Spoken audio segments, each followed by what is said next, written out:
चलो अब जो हम लिपि पढ़ते हैं, सबसे पहले क्या पढ़ते हैं?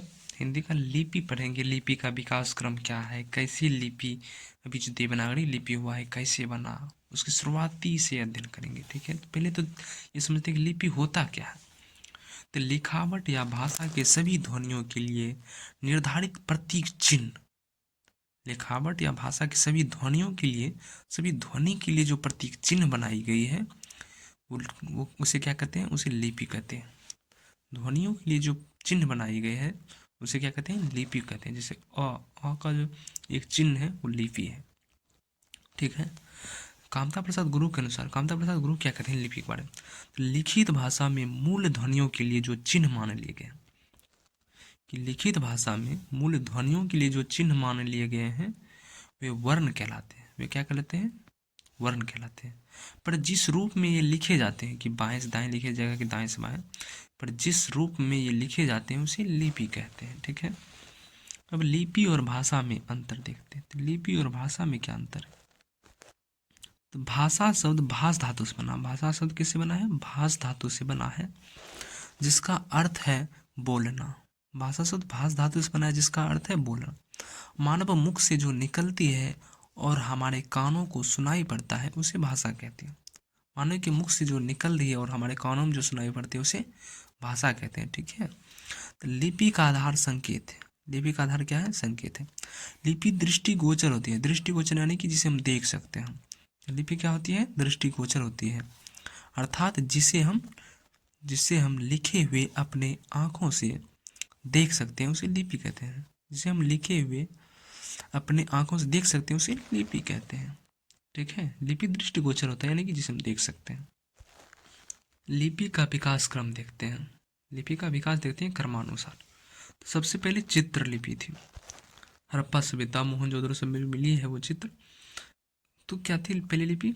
चित्रलिपि थी, जिसपे कि गाय बना दिया जाता है था, हिरण बना दिया जाता था, कोई भाषा कोई ध्वनि के लिए हाथी बना दिया जाता था। तो पहले जो लिपि थी वो चित्रलिपि थी। उसके बाद सूत्रलिपि आई जो कि गांठ लिपि जिसे कहते थे, यानी कि रस्सी में गांठ दे दिया जाता था, वो लिपि आई। उसके बाद प्रतीक लिपि आई जो कि 1857 में कमल और रोटी वाली थी। फिर भाव लिपि, फिर क्या है? भाव लिपि, फिर ध्वनि लिपि। प्रतीक लिपि जैसे 1857 में कमल और रोटी दे देते थे तो समझ ले कोई राष्ट्र के संभावना के लिए कोई बात उसे बोल रहा है। ठीक। तो प्रतीक लिपि, भाव लिपि और ध्वनि लिपि। तो सबसे पहले जो ब्राह्मी लिपि का विकास हुआ था, सबसे पहले किसका? ब्राह्मी लिपि का विकास हुआ। हम देखते हैं इसको, ब्राह्मी लिपि का। ब्राह्मी लिपि के बारे में जो है राजबली पांडे का विचार है। ब्राह्मी लिपि के बारे में राजबली पांडे का विचार है। क्या कहा है? कि ब्राह्मी लिपि का जो आविष्कार ब्रह्म या वेद की रक्षा के लिए हुआ। राजबली पांडे क्या कहते हैं कि ब्राह्मी लिपि का जो विकास हुआ है ये ब्रह्म या वेद की रक्षा के लिए हुआ है। अगला पॉइंट है नित्स्योड विकारनव के भाष्य में सेतु बंध में भास्करानंद ने ब्राह्मी का नाम नागरी लिपि माना है। तो ये भाष्य में जो सेतु बंध में जो है भास्करानंद ने ब्राह्मी का नाम नागर, यानी कि नागर कौन सा था? नागर भाषा किसे कहते थे? गुजरात की भाषा को, यानी गुजराती नागर, और उपनागर राजस्थान की भाषा को। तो नागर यानी गुजराती लिपि माना है। तो भास्करानंद ने ब्राह्मी का नाम नागर लिपि माना। ऐसे भी बोल सकता है कि देवनागरी लिपि का विकास किससे हुआ? तो गुजराती लिपि से हुआ है। ये भी सही हो सकता है क्योंकि सबका जड़ तो यही है ना, ब्राह्मणी लिपि। तो ब्राह्मी का नाम नागर यानी नागरी लिपि रखा है, या देवनागरी का लिपि का विकास किससे हुआ है? तो नागरी लिपि से हुआ है। ठीक है, या गुजराती लिपि से हुआ है। ठीक। हम अगला देखते हैं बूलर के अनुसार भारतीयों ने शामी लिपि के आधार पर 500 ईसा पूर्व के लगभग ब्राह्मी लिपि का निर्माण किया था। किसके? सामी लिपि के आधार पर। इसके अनुसार ब्राह्मी लिपि में 41 अक्षर थे, जिनमें से 9 स्वर तथा 32 व्यंजन थे। भारत में प्राचीन समय में 3 लिपियां थी। भारत में कितनी लिपियां थी प्राचीन समय में? 3 लिपियां। कौन कौन सी? तो सिंधु घाटी की लिपियां, खरोष्टी लिपि और ब्राह्मी लिपि। तो सिंधु घाटी की लिपियां जो कि चित्रात्मक लिपि थी, और खरोष्टी लिपि दाएं से बाएं लिखी जाती थी, और ब्राह्मी लिपि बाएं से दाएं लिखी जाती थी। ब्राह्मी लिपि बाएं से दाएं लिखी जाती थी। खरोष्टी क्या था? दाएं से बाएं लिखी जाती थी। यानी उर्दू जैसा, और ब्राह्मी लिपि बाएं से दाएं लिखी जाती थी। ठीक, सिंधु घाटी लिपि की ध्वनि जो है चिन्ह संख्या को लेकर विद्वानों में मतभेद है। हंटर इनकी संख्या 253 और लेटिन 228 तथा स्मिथ जो है 396 मानते हैं। विभिन्न प्राचीन भारतीय लिपियों का उल्लेख जो है बौद्ध ग्रंथ में ललित विस्तार में मिलता है। भारत में जितनी भी लिपियां थी उसका वर्णन किस में मिलता है, तो ललित विस्तार में, जो कि बौद्ध ग्रंथ है। तो भारत के विभिन्न लिपियों का उल्लेख बौद्ध ग्रंथ जो है ललित विस्तार, बौद्ध ग्रंथ ललित विस्तार में मिलता है। भारत के विभिन्न प्राचीन भारतीय लिपियों का उल्लेख जो वो बौद्ध ग्रंथ ललित विस्तार में मिलता है। इस ग्रंथ में अशोक के समय की लिपि का नाम ब्राह्मी बताया गया। उस समय जो सम्राट अशोक था उस समय कौन सी लिपि चल रही थी, तो ब्राह्मी बताया गया है। कनिंघम के अनुसार आर्यों ने किसी प्राचीन चित्र लिपि के आधार पर ब्राह्मी लिपि बनाई है। कनिंघम क्या कहते हैं इतिहासकार, कि आर्यों ने किसी प्राचीन चित्र लिपि के आधार पर ब्राह्मी लिपि बनाई है। और एडमंड थॉमस के अनुसार कहते हैं कि ब्राह्मी लिपि का निर्माण द्रविड़ ने किया है, यानी कि द्रविड़ यानी कि पीछे की दक्षिण भारत के ने किया है। ब्राह्मी लिपि का प्राचीनतम नमूने पिपराला के स्तूप यानी कि बस्ती जिला में जो है, यूपी की बस्ती जो है, ब्राह्मी लिपि का प्राचीनतम नमूने पिपराला के स्तूप यानी बस्ती और बरली गांव, और कहाँ, बरली गांव यानी कि अजमेर से प्राप्त हुए हैं। उसके बाद खरोष्ठी लिपि, खरोष्ठी लिपि की उत्पत्ति अरमाइक लिपि से हुई। खरोष्ठी लिपि की उत्पत्ति किससे हुई है, तो खरोष्ठी लिपि की उत्पत्ति जो अरमाइक लिपि से हुई है। तो खरोष्ठी लिपि की उत्पत्ति किससे हुई है, अरमाइक लिपि से। खरोष्ठी लिपि का प्रचलन जो उत्तर पश्चिम भारत में, कहाँ पर, उत्तर पश्चिम भारत में खरोष्ठी लिपि का प्रचलन उत्तर पश्चिम भारत में 1000 वर्ष तक रहा। इसके साथ शाहबाजगढ़ी और मानसेर में अशोक के अभिलेख से प्राप्त होता है। ब्राह्मी लिपि का नाम कुछ लोग ब्रह्मा से, तो कुछ लोग ब्रह्म नामक आचार्य के नाम से, कुछ लोग ब्राह्मणों द्वारा निर्मित बताते हैं।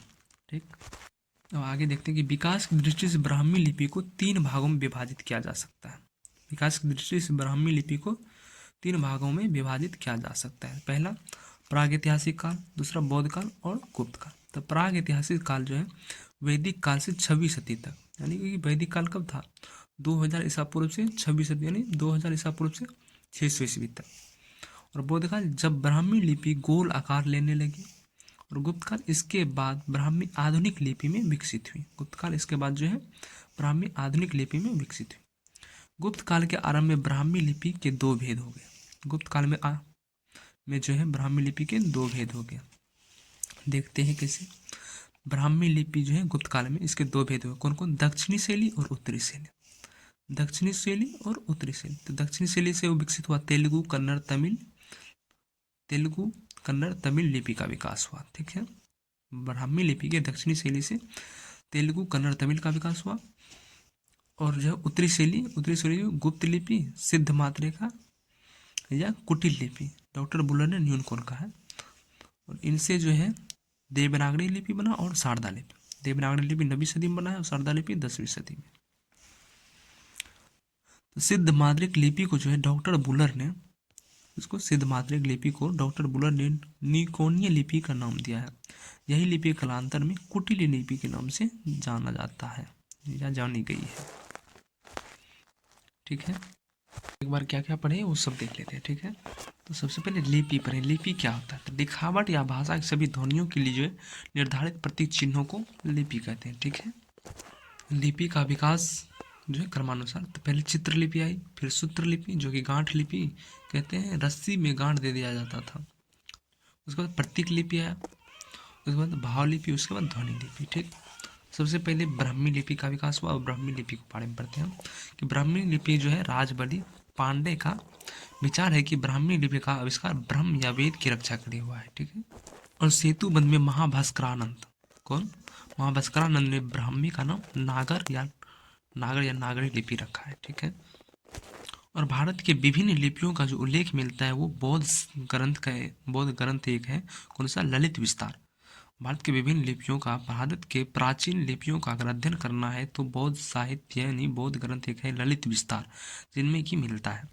तो विभिन्न प्राचीन भारतीय लिपियों का उल्लेख बौद्ध ग्रंथ ललित विस्तार में मिलता है। इस ग्रंथ में अशोक के समय लिपि का नाम ब्राह्मी बताया गया।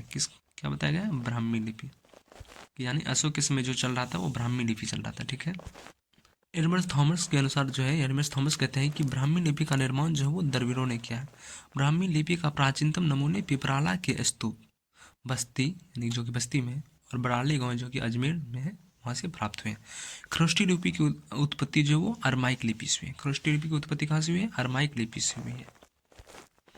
तो गुप्त काल के आरंभ में ब्राह्मी लिपि के कितने भेद हो गए थे? 2 भेद। कौन कौन से देखते हैं? ब्राह्मी लिपि एक बट क्या, दक्षिणी शैली और उत्तरी शैली। दक्षिणी शैली यानी कि दक्षिणी राज्य का जो है भाषा का विकास हुआ, तेलुगु, कन्नड़, तमिल। दक्षिणी शैली से कौन कौन भाषा का विकास हुआ?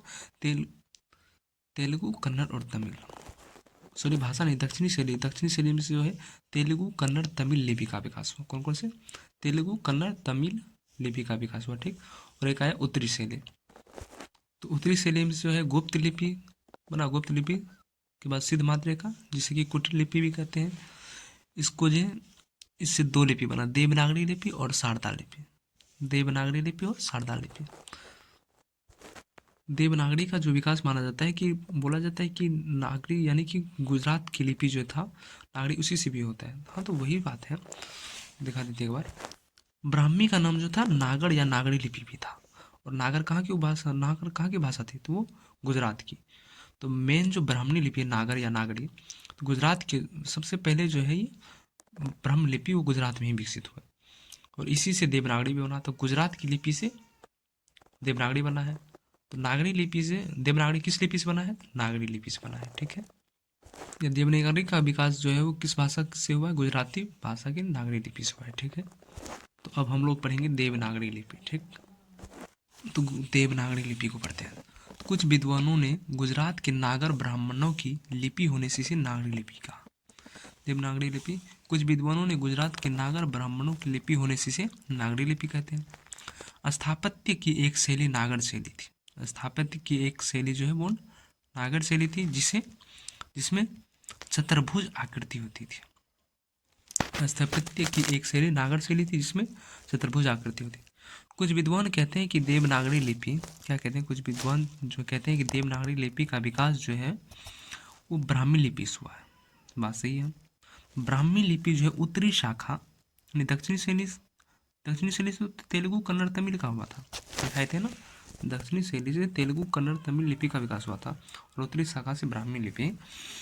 तो कहते हैं कि देवनागरी लिपि का विकास ब्राह्मी लिपि से हुआ है। ब्राह्मी लिपि का जो है उत्तरी शाखा को नागरी कहा गया।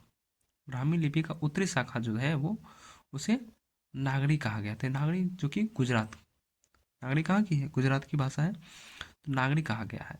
जो बाद में देव भाषा यानी कि संस्कृत से जुड़ गया। देव भाषा कौन सी है? तो संस्कृत है। तो देव भाषा संस्कृत से जुड़ गया तो देव संस्कृत हो गया। तो देव संस्कृत यानी नागरी क्या है? नागरी है, नागरी लिपि है। और देव भाषा संस्कृत में जुड़ गया लिपि, ये नागरी लिपि संस्कृत में जुड़ गया तो देवनागरी हो गया। संस्कृत का लिपि कौन सा हो गया? देवनागरी। तो देव भाषा संस्कृत से जुड़ गई, परिणामतः नागरी का नाम जो है देवनागरी हो गया। ठीक, समझ गए? देवनागरी लिपि का सर्वप्रथम प्रयोग गुजरात के नरेश जयभट्ट के एक शिलालेख में मिलता है। देवनागरी लिपि का सर्वप्रथम प्रयोग कहाँ मिलता है? तो गुजरात के नरेश जो है जयभट्ट के एक शिलालेख में मिलता है। चार्ल्स विलियम्स और पंचानन को भारत में नागरी टाइप मशीन बनाने का श्रेय दिया जाता है। तो नागरी टाइप जो है, टाइप मशीन बनाने का श्रेय नागरिक या देवनागरी के अनुसार किसने बनाया था? तो चार्ल्स विलियम और पंचानन।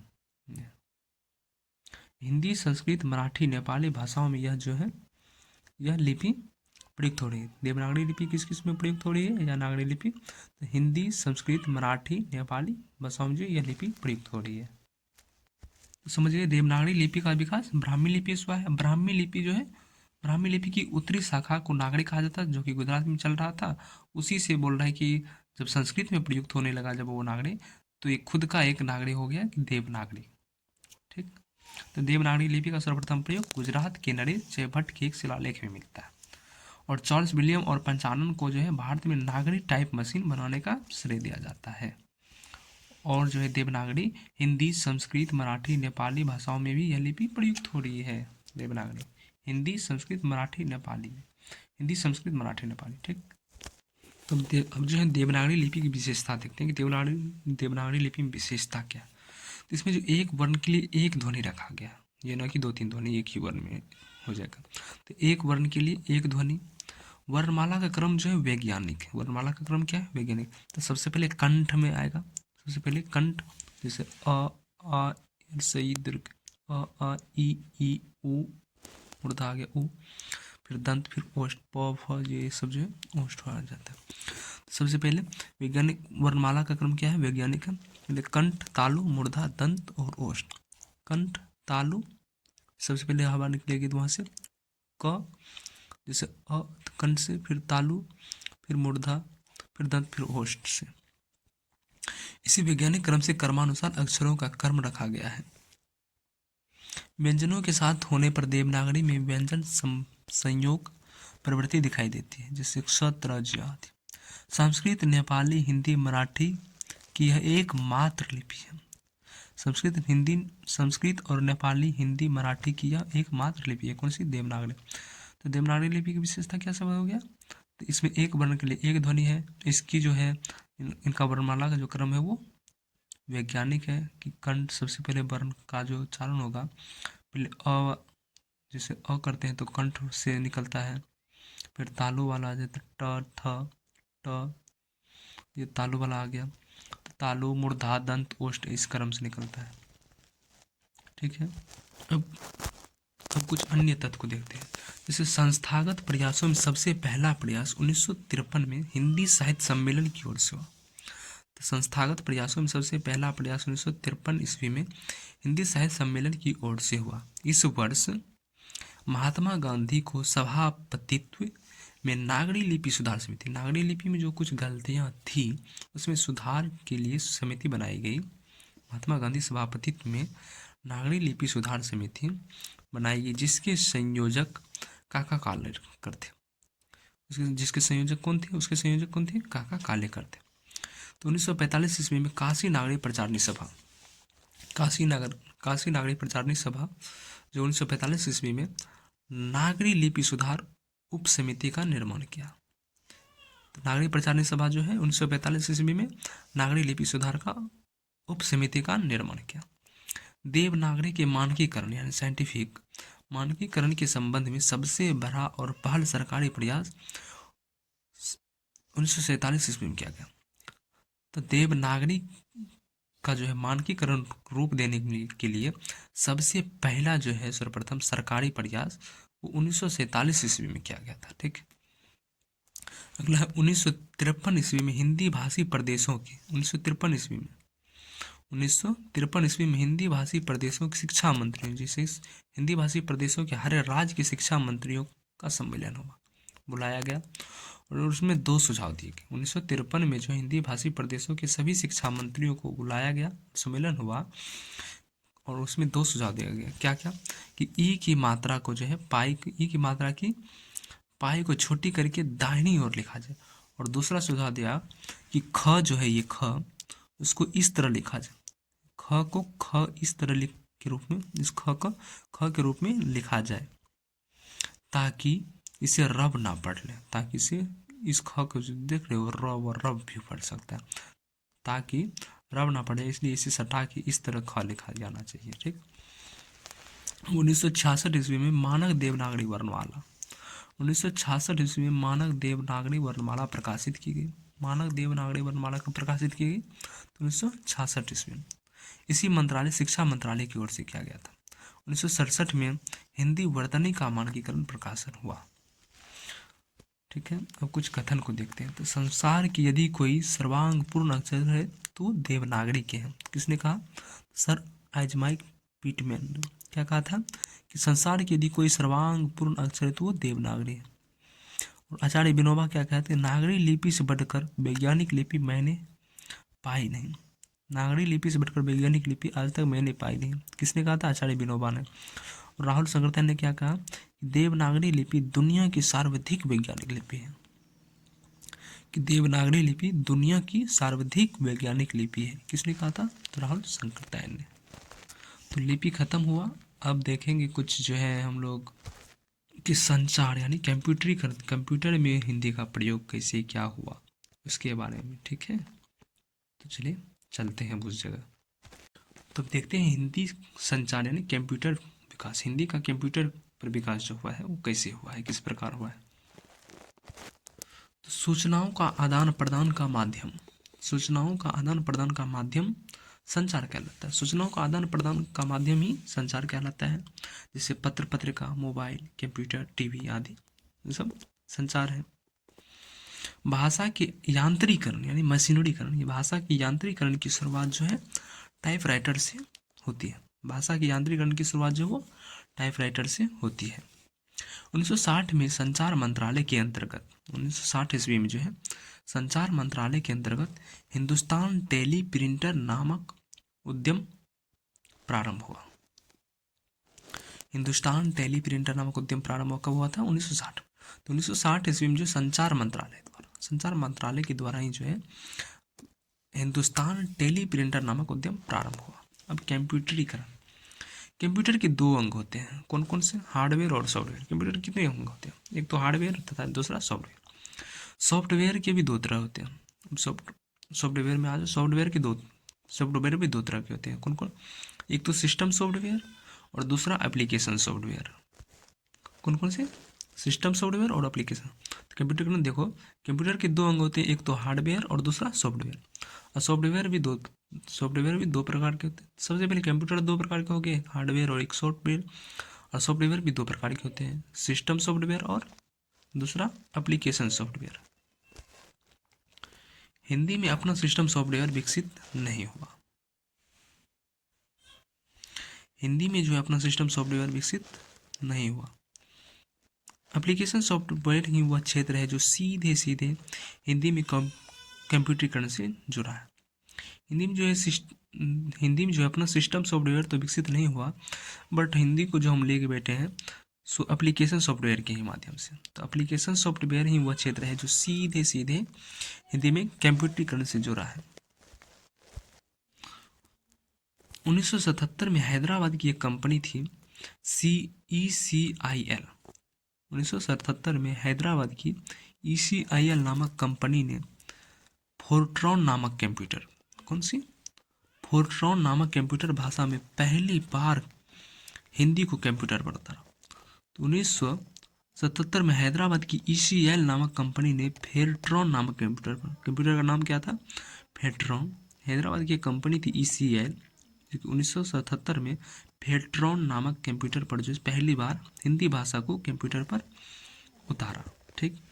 1980 के आसपास दिल्ली की एक DCM नामक कंपनी ने पहली बार द्विभाषी सॉफ्टवेयर, 1980 में पहली बार जो है DCM जो कि दिल्ली की एक कंपनी थी, पहली बार द्विभाषीय सॉफ्टवेयर सिद्धार्थ नाम से निर्मित किया। 1980 के आसपास दिल्ली की DCM नामक कंपनी ने पहली बार द्विभाषी सॉफ्टवेयर यानी कि सिद्धार्थ नाम से निर्मित किया। इसमें अंग्रेजी और हिंदी के अतिरिक्त, अंग्रेजी और हिंदी तो हो ही रहा था, इसके अतिरिक्त तमिल भाषा का कुंजी पलट भी था, यानी ये कुंजी पलट तमिल भाषा भी टाइप कर सकता था। बाद में IIT कानपुर ने हिंदी कंप्यूटर निकाला।